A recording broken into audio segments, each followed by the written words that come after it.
Hello, welcome back everybody to part 7 of Arkrek's Temple of Ages. Tale of tales before, beyond, below, above, and after time itself. And I kind of messed it up right here. I wanted it to be Tales, T-A-I-L, instead of L-E-S. But you can kind of interchange them. That the peacock's tail is made of tails, if that makes any sense. And my oh my, has time flown in between now and then. I wanted to make this video months ago, but things got flying and going and the world keeps on spinning. But I love that quote from Gandalf that it's never before or after, it's precisely the right moment. And that I'm kind of a weird blend of the tale of the tortoise and the hare, that my mind is like the hare, my body is like the tortoise. So I'm going off about all these crazy big ideas, and the reality of it's just slowly clunking along, though hopefully that improves. And I found this meme that the year goes by so fast that you can hardly process it. And this was all the way back from 2021, and it's hard for me to catch up to the fact that I'm basically getting ready to close down for the summer or savor the last few weeks of it, and the rains will begin so soon. And the main reason I wanted to make this video instead of waiting for longer is I wanted to say thanks to Lavette and all the new people here. I wanted to make this right after all of you came over, yet here we all are, and I hope this will go amazing places, and this will be the start of something amazing, and this helps out so much compared to just doing it alone with nobody. So I made this mini episode here so that we can get our toes in the water, because I don't expect that everyone's going to go back and watch all those episodes, and it goes from so many places and topics. I think I found a better way to express this and go about it. And beyond that, to all the random people here that, we don't know each other, I just want to say thank you. And that life's crazy and no one knows where it's going to go, but I really appreciate the people here, and that it might be small right now, and I might be doing this mostly for me in the moment right now, yet this is for other people as well, and I hope that other people can find value and have the dots connect as well, because that's such an amazing feeling. And I think what everyone's doing and why you got related to this channel in the first place is so everyone can share their puzzle pieces and bring it together. And that in my life right now, it's just such a roller coaster.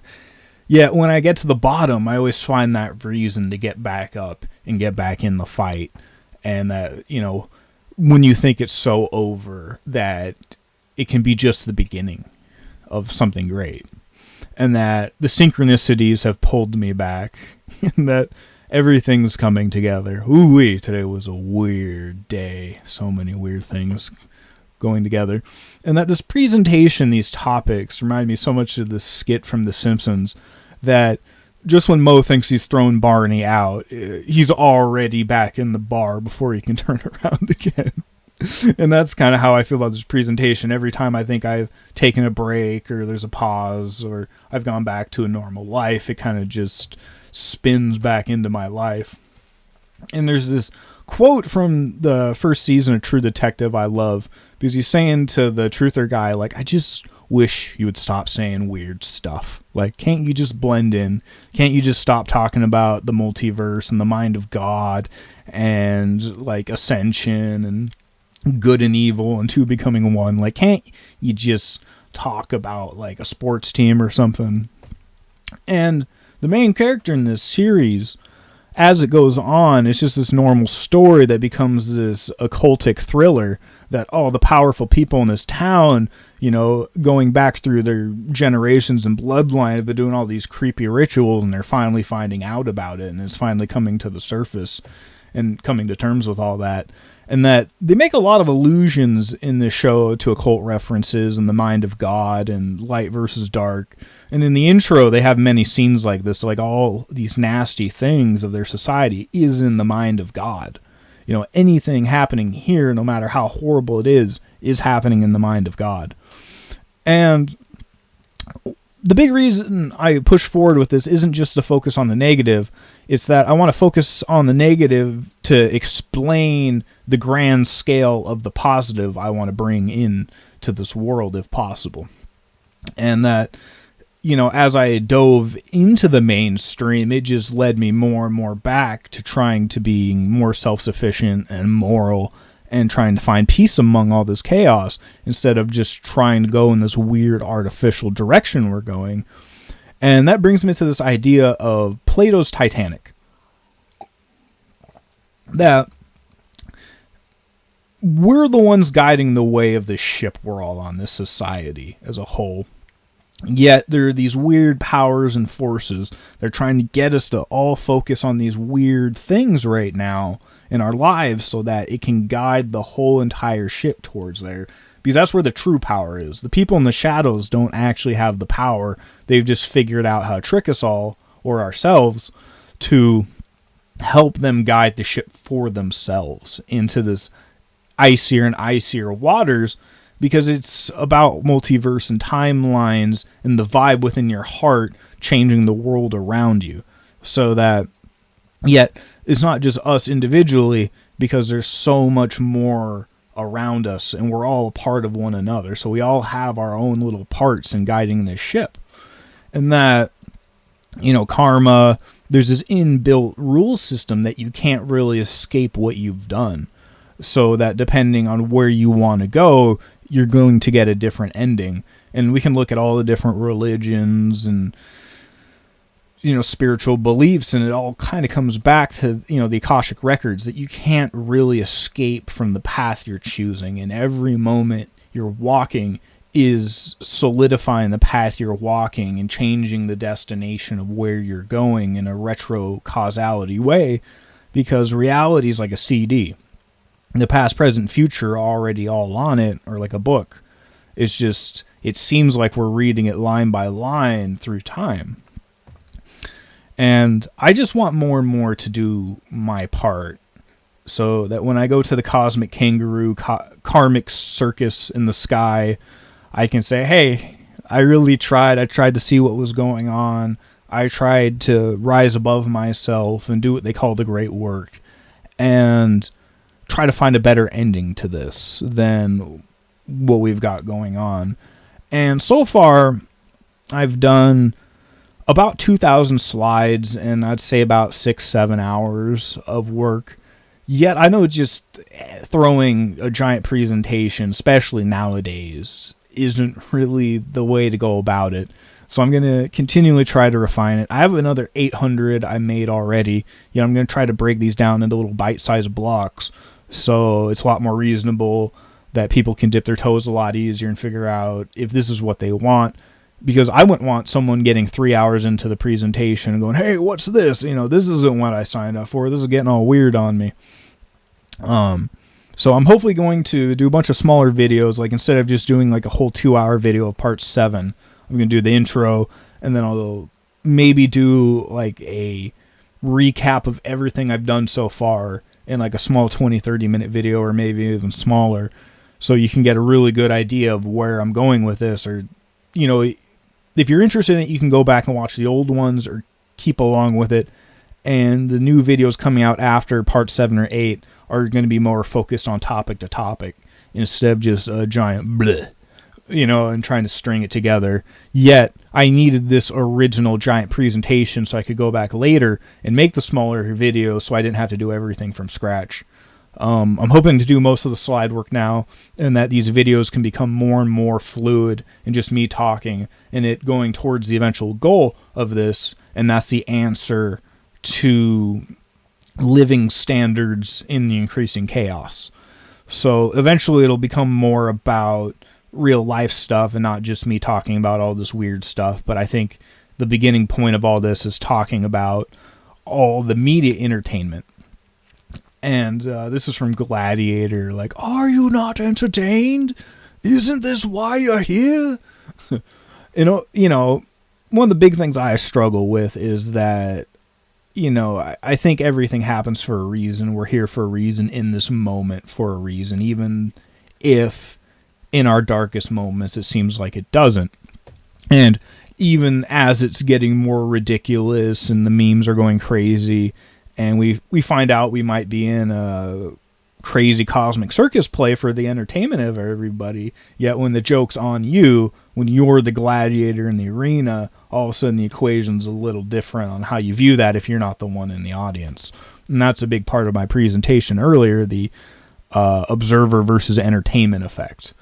You might like a really entertaining book, and when you look at why it's entertaining, it's usually very awful. And if you were the one that had to go through those things for that story, like in Gladiator, it would kind of suck. Yet, he went through all that, all his trials and tribulations, and chose the moral ending, so he gets to go back to the divine care in his son in the Elysian fields in the afterlife. Because my whole point of this, and the idea that seems to be reverberating, is that death isn't the end, it's only the beginning, yet where you go is based upon how well you did here, and if you did what you were meant to do. Because if, imagine he got all selfish in the Gladiator movie and didn't do the right ending and everything still sucked, and if you're watching it, you'd just be like, he's just being all selfish. I love this meme because it's based upon a black pill meme about being depressed. Yeah, you kind of turn it around. It's like a new day is dawning. And that's the whole point of this, is that I want to bridge that gap to that new dawn and try to cut down as much suffering as possible, especially for the children, elderly, and women. And just everyone that can see this. If the Titanic's crashing, hey, maybe we can go over in the corner, stock up on supplies, maybe make our own little self-sufficient dinghy, and the whole thing's going to be way, way, way better without all this unnecessary trauma. We can still learn from all of those lessons, but we don't have to be, the ones screaming around like, because we're sitting here with this information before the play's really starting, in my opinion. It hasn't really gone off the rails.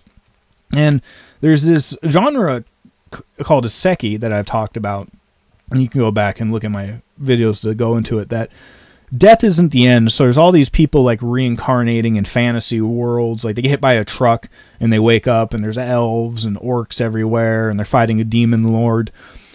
And you could look at it that you'd want to be the guy that everything just went right for you. You were just the awesome guy that everyone loved right off the bat. Yet from a story perspective, it's better to make the person have to suffer and they seem underpowered, but they overcome all the odds. Like the hero's journey, right? It's not usually just the guy that has everything figured out already, so it doesn't even matter. The stakes become so crazy because you're not sure if the good guy can do it or not. And that brings me to the Water Boy. And a big synchronicity of my life, that he's this outcast of society. That he's just doing the right thing. He wants everyone to have better quality water so they're not just suffering unnecessarily.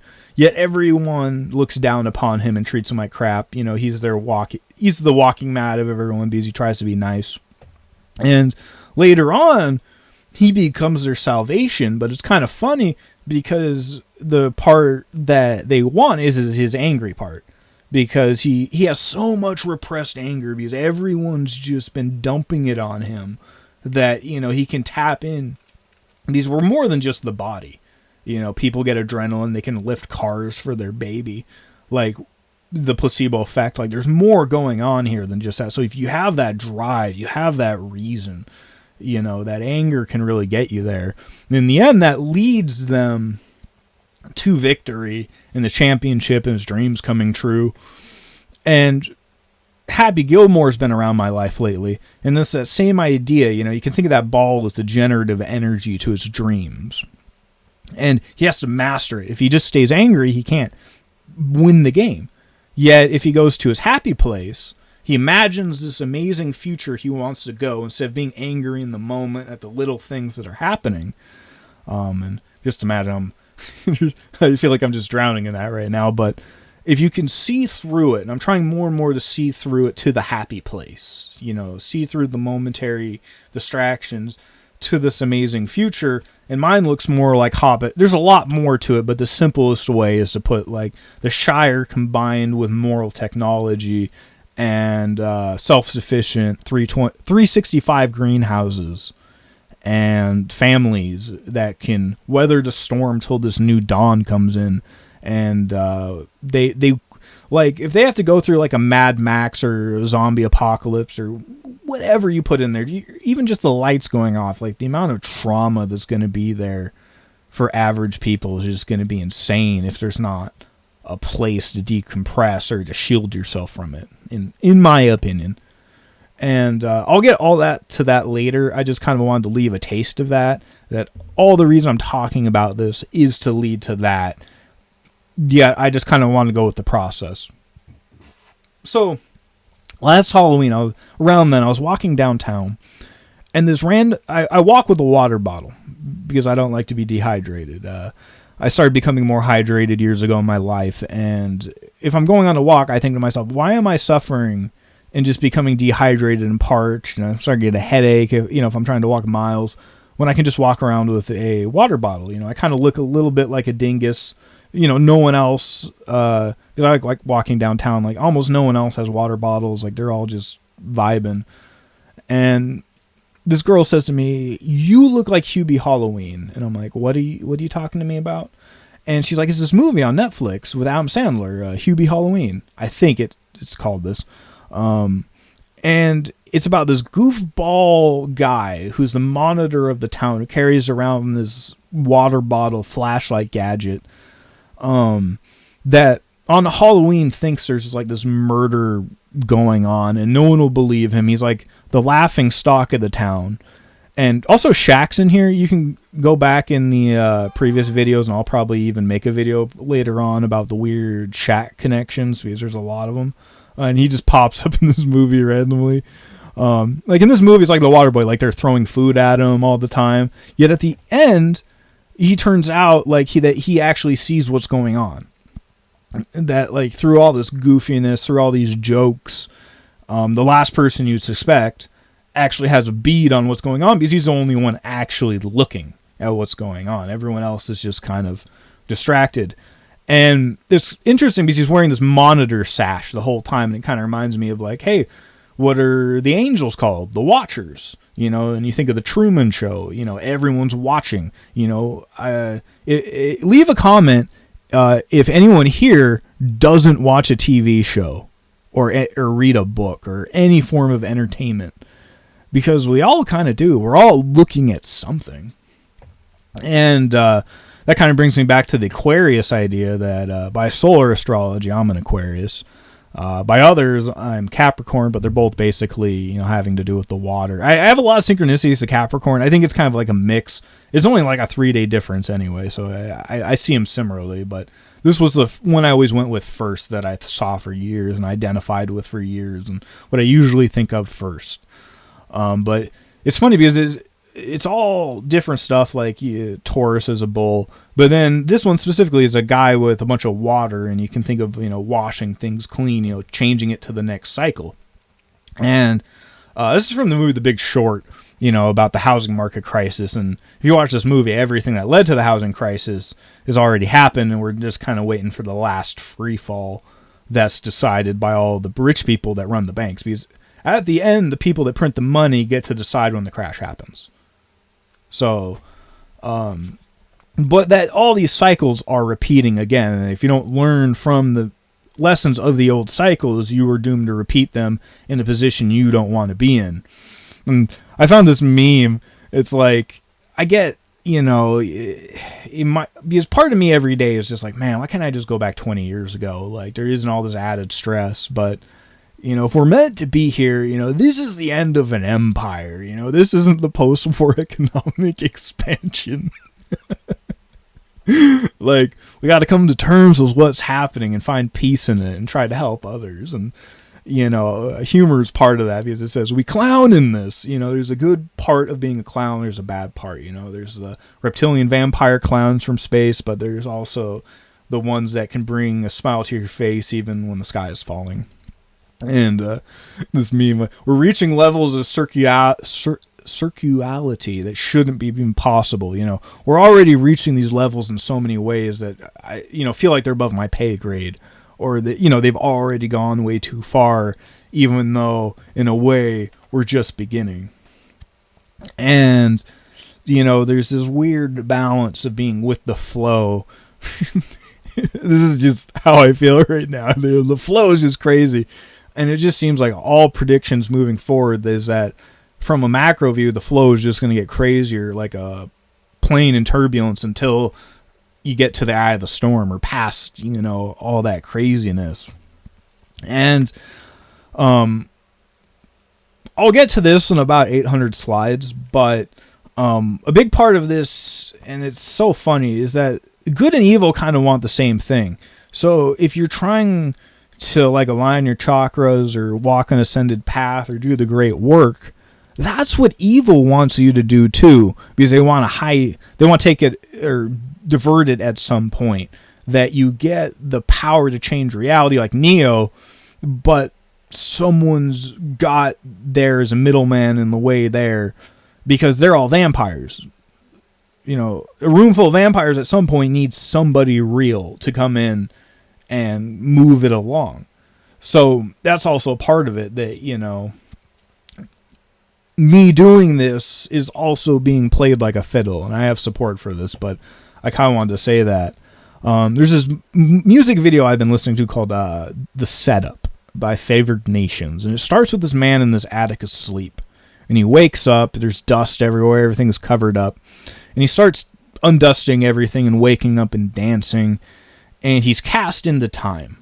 He's cast into duality. He hypnotizes himself so he forgets who he is, and he starts putting on all these different outfits and disguises, yet underneath it's still him. And he's having this dinner with his family, and he's everyone at the table. He's the father and the mother and the son all together, yet they think they're all different. He's the villain too. He's the traitor. One of the big lines of the song, the chorus, is there's a traitor, there's a mole, because the whole thing's a setup. This whole thing's a story. Yet at the end, all playing out in the mind of God, like a book, a TV show, a video game, a dream, a story, whatever have you. Information, numbers, language, it all kind of boils down to, energy and vibration, but, but at the end, it looks like he's dead on the ground. There's all this blood, but it turns out it's just ketchup. And he wakes up, he's like, because it wasn't as serious as he thought. But if you're in it in the moment, the tip of the spear, the feet on the ground, it can be pretty real. And at the end, it ends as it began. He goes to sleep in the attic, and he's just going to wake up again, and the story's going to start again. And that's the story of Brahma, simplified as I know it. That, there was one creator God who had to give himself hypnosis so he could make a story and be everybody. And we're all stories at the end, and my focus is on making not a good one, but a great one. And that brings me to Free Guy and Grand Theft Auto, because that's one of the most prevalent video games of our reality, and you can see so many of the parallels between, it's not a surprise to say that the darkness of this world is trying to hijack our reality, reprogram the video game we are in, like the Matrix, into more Grand Theft Auto. And I went over this movie, Free Guy. It's very similar to the Matrix and They Live. And Ryan Reynolds is the guy who wakes up, sees he's in a video game, and starts leveling up in a moral way so he can change the entire video game. And at the end, he changes the video game to like an Eden paradise, because he can see what's underneath, kind of like Neo did in the Matrix 4, but also the original series, and I also went into that, and we'll go more into it later. But that you can it's like I call it the Jesus effect or the Neo effect. There's so many that also Chim. I've gone over all this as well, and I will continue to, as I just said as well, of this cycle of becoming aware of the story you're in and changing it for the better. And the same thing happens with Marvel. It just starts out this story about guys shooting missiles in a desert to this trickster laughter god becoming the god of stories and of storytelling. And he rewrites reality and is like this new watcher over it, trying to guide it towards a better reality, like different models of reality. And that's almost on my mind every single day. And I want to make this place that we can take, it looks like money, but the currency, the energy that we can gather around us and transmute into something that can bring us peace and harmony in this time of ultimate chaos, especially for the children and the elderly. And I want to insert Gangster's Paradise here, because it's talking about the money and the power, minute after minute, hour after hour. Everyone's running, but half of them ain't looking. It's going on in the kitchen. Ooh, boy, it's cooking. But where exactly it's going is hard to say. And they say I got to learn, but no one's here to teach me. If they can't understand it, how can they reach me? I guess they can't. I guess they won't. I guess they front. And, I'm at a point now where I'm looking for people to build this new vision and equals in my life.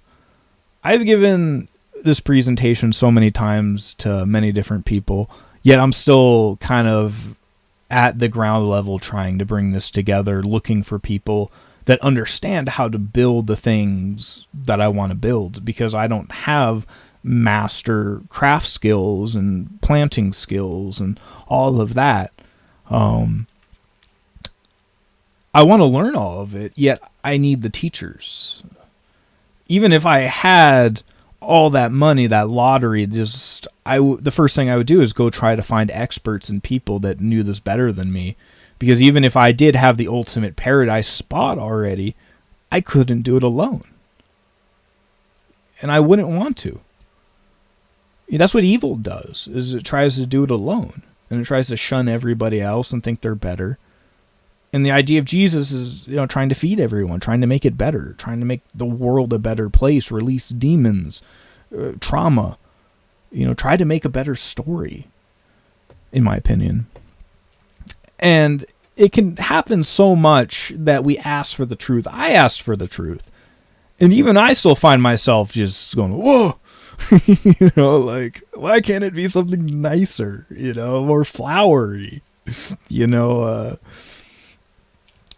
yet this idea, it's all necessary. There's a reason for this. I'm here, in my opinion, to learn a big lesson. And it's a crude lesson. This joke that is on us in this circus of a life we find ourselves is crude, it's vulgar.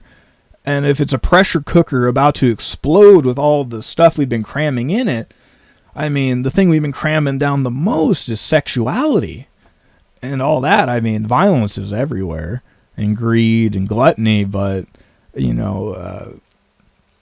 human reproduction is what runs our society, along with money at the basis level. And so many people find that so crude. Yet I think we're all going to have to face that as well. And that's the idea, unfortunate reality of medicine. In order to know how to stop the infection, you have to understand it and how it spreads. After that, you can go down the list of possible treatments. Some live to see tomorrow, and most don't. And that we really have to, why I made this presentation is looking at we've been shoving in our collective consciousness. Because I know we all might be sitting in our own little bubbles of peace, trying not to look at it too much, yet every time I leave the house, I can just see this stuff is just being funneled in. And I think if you don't want to look at it, then that's fear on some level. And that, the idea of all this ascension and bringing light to darkness is that you actually have to look at the darkness that comes to light. And that there's so many ways this cautionary tale has gone wrong and things to learn from. Yet I see love also as the ultimate virus. It's a funny way to put it, yet that, good luck. You can't stop love, really. Like actual love and that vibration. Like, it may seem like the darkest story ever, but if you're going with the archetypal ones we all know, it's always darkest before the dawn. And on my journey, the path that leads to the truth is littered with the bodies of the ignorant. And I put the Barbie movie there because I've had people in what I'd call hardcore truther environments just kind of laugh at me and just take it as a joke when I say, hey, the Barbie movie's up there, if not more relevant than the Matrix in our current day-to-day lives and where this is going and what's going to be manifesting. And I'd love to share that with other people, but so far, I haven't actually had someone to actually share that with that hasn't either just laughed without looking into it, judging a book by its cover, or just, the one person I did get to watch the movie just forgot about it and didn't want to talk about it.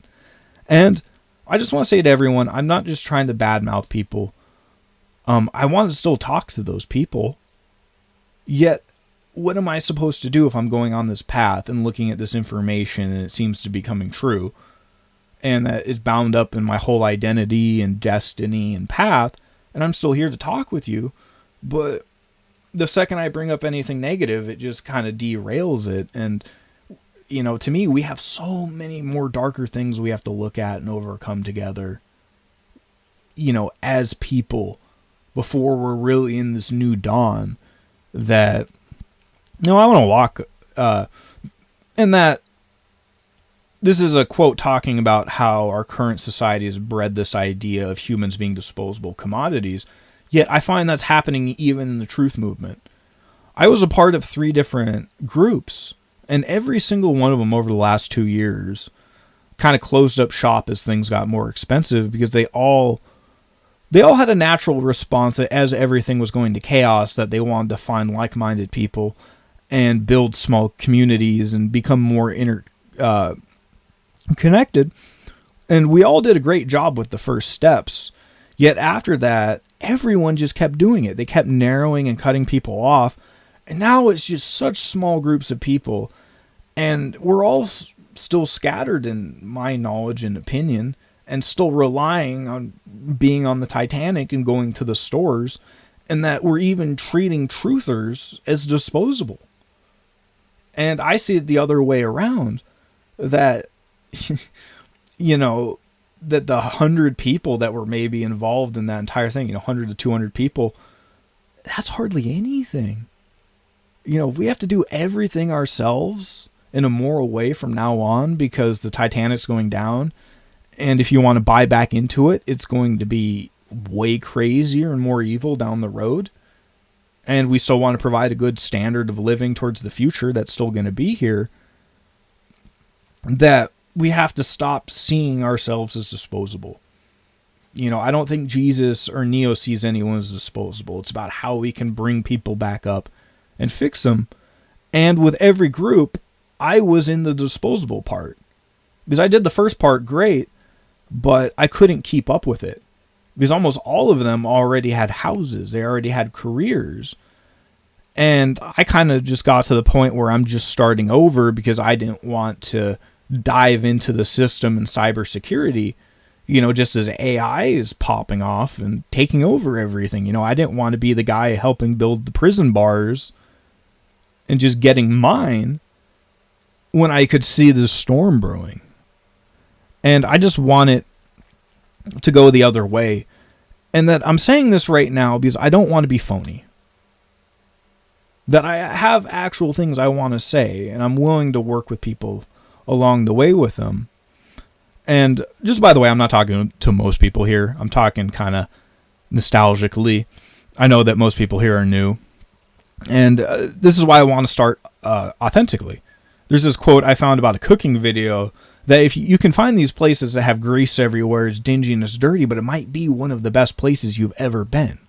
The book's cover is rough around the edges and has grease on it, yet it's amazing. This thing that on the surface doesn't look new and shiny actually has so much more depth and flavor than this mainstream new shiny thing. And this happens in the movie Cars, that the guy on the right with all the rust, he doesn't want to get a shiny paint job and pretend he is who he isn't.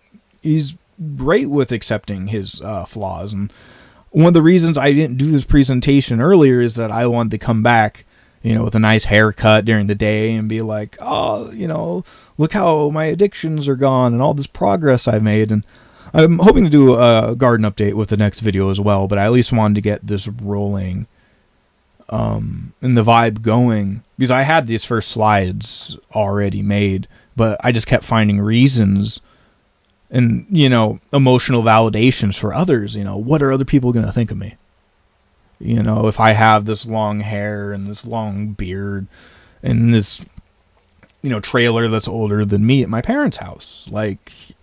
But if you're on the journey to truth and, this happy vibe, getting stuck up on the shiny masks that people are trying to put on is the thing that's going to get you hung up and never there in the first place. And one of the big things I keep talking about is this new story, this new dawn, the rewriting of the story, and all of it coming together. I want to be authentic for that. I want to work on my shadows now, my problems I have with relationships and people now, and not get stuck there. And just try to hide from it and think that I can just ghost people and hide in my little bubble, and that is not going to come back around in any way, or that's, I can just... Because I'm not trying just to live a normal life here. I want the story to be better, I guess is the simplest way to put it. And I kind of want to end it with Rick and Morty. I've been meaning to put this in the presentation for a long time, but it's hard to pick a spot because there's just so much in this show. It's one of the biggest mainstream pre-programming of the multiverse, because it was, especially 10 years ago, one of the biggest to start it, of all these different timelines and all this. And one of their biggest focuses has been on the simulation. They've been in multiple simulations now. This was by aliens. They did one later called the Roy, where you live a life as Roy. And the little kid lived a normal life and had a carpet store and went bird watching, and the grandpa took him off the grid and burned his social security card. And, there's all the, but when the kid did it, no one watched. And when the grandpa did it, everyone in the arcade was like, holy moly, look at what he's doing. No one does that. Everyone lives this normal life because they don't understand the bigger picture of what's happening. And later on in the series, while he's in that, this is at an arcade game store. This is seen as purely entertainment by the higher beings. And the power goes off, and the kid's brain is split between every single NPC in the game, all the non-player characters. So all those people in the background are the grandchild. And the grandfather goes in to try to tell all the grandchildren, hey, you're all one. And the idea here is we're going to all blast off into space as one. And that's all going to fuse into one consciousness. And you're going to be my grandson again. And all the little people are having problems with that because they see themselves as individuals. And they're wondering, what's this life outside like? Because they're having troubles comprehending what's going to be out there. And to be honest, the grandfather's not the most empathetic. He just is kind of hey, we're doing this. We're doing it my way, and there's not a lot of leeway. So you can see that maybe with modern spiritualism too, depending on how you look at it, that we can't really get the full picture of what's going on because it would ruin the play and what's happening. And so they had all that, and just this new season that I haven't even watched yet, the first episode was that, so basically his grandchildren stole his phone charger and broke it. So he was pissed off about it, so he traps them in a matrix to teach them a lesson about about phone chargers and how important they are. And they can't actually die. And they're figuring out they're stuck in a matrix, but they didn't even know they were stuck in a matrix. And they're stuck in there for years and they're traumatized, but on the outside it's only been a few minutes. And later on, the grandpa traps himself in his own matrix pod designed to teach people lessons. And to get out, he figures out he has to trap everyone in a new matrix. So he's in a matrix not to trap people in the matrix, and decides to trap people in the matrix to escape that matrix. Oh, I just feel like our reality is going to start reaching these levels of goofiness and self-reflection and awareness, because it has that same archetypical Matrix storyline. There's even the spiders there, but it just has all this goofiness built into it.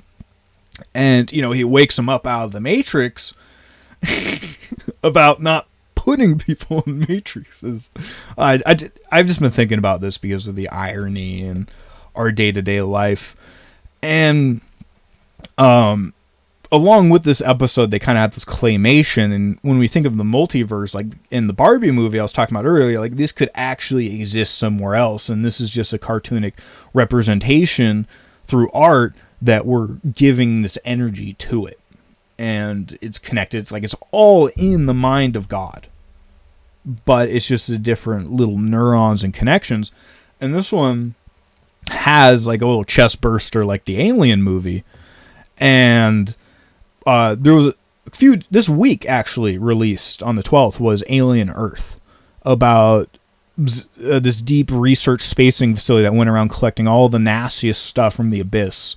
And then it crash lands on Earth, and it's starting to fuse with humanity. Like there's this one that fuses with an eyeball and has like all these tentacles. And there's this idea of like Rick and Morty too, of like, this is all in the mind of God, so it's all in the eye of the beholder as well. So all these different possibilities, this abyss, all these timelines, all this multiverse are all in here as well. And the show makes allusions to this in the posters and all that. And because a big thing lately is, you know, the two becoming one, the 9/11 ritual and all that. But what's that actually going to look like? You know, with all this stuff we've been putting into our collective subconscious in the abyss, you know, at a macro and a micro level, with us involved as well, with our feet on the ground. You know, how do we fit into this story? And I like ending these presentations with the quote from the biblical angels, because they say, "Do not be afraid."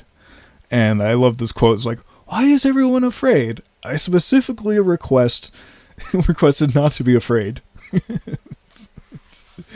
And, you know, I get very little feedback on this actually, so it's kind of hard to understand the reaction, but it's kind of hard for me to guess that it's much different than stuff you don't want to look at, which I get as well. I'm in the same boat, but, you know, it's the journey to look at it and move on and make friends. And because when you look at a problem and you solve it, you can get past it.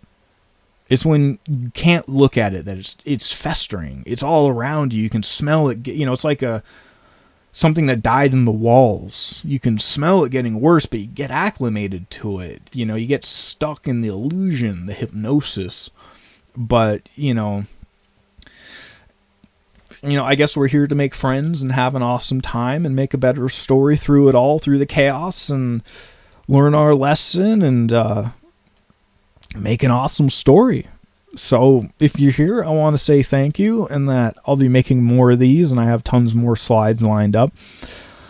Based upon reality lately, how that'll go, I don't know. I might choose to continue on with this before really doing the recap part, because that might take more time to put together. But based upon lately, who knows? My name's James, and the book of James just... It's only 3.5 pages, but it just reverberates in my life so much, because it's just so much to the point about that journey. And one of the main parts in it is, like, do not talk about where you're going tomorrow, because, like, you didn't even know where today was going to go. And then, you know, it got all crazy and weird, and there's synchronicities everywhere. It's like, tomorrow is like a week. Whew. But beyond it all, you know, we can all see these underlying things bubbling up as well. You know, as it becomes more and more into the light, and we become more aware of the story that we're all in. So, thanks for joining me. Thank you, Lavette. And till next time, I hope you all have a great day. And peace.